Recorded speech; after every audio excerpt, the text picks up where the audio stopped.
भारत सरकारने लासलगाव मार्केट व पिंपळगाव मार्केट या मार्केटांमध्ये अधिकारी पाठवून आपल्या भाव स्थिरीकरण योजनेअंतर्गत नाफेड व NSL या कुठल्या दोन कंपन्या आपल्या शेतकऱ्याचा माल खरेदी करून दर व्यापाऱ्यांनाही नीट ठिकाणावरती ठेवत नाही, शेतकऱ्याला नीट जगू देत नाही, अशी यांची भूमिका राहिलेली आहे। आज कांद्याचे भाव कुठे 3035 दिसतात, परंतु कांदा हा 35% सडलेला आहे आणि कांद्याचं वजन घटलेलं आहे आणि कांदा हा सरासरी 2,500 ते 3,000 रुपये 3 महिन्यापूर्वी चालत होता।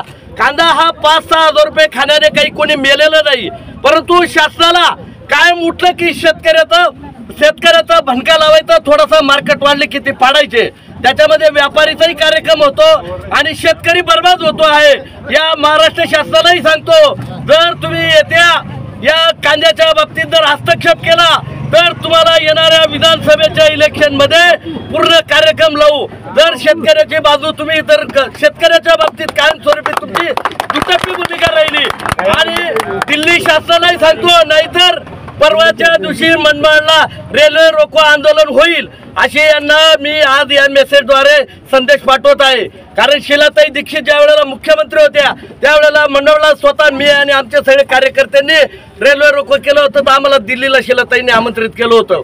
म्हणून आम्हाला आमंत्रण नकोय, आम्हाला कुठे उभंही राहायचं नाही, पण शेतकरी जर मारायचा विचार केला आणि भाव पाडण्याचा जर तुम्ही धंदा केला तर तुम्हाला आमची जात तुम्हाला आम्ही दाखवून देऊ, एवढं या प्रसंगी सांगतो। आणि सगळे शेतकऱ्यांनी सुद्धा थोडं व्यवस्थित आपला माल एकदम पॅनिक न होता थोडा करतच विका, म्हणजे बरं होईल। धन्यवाद।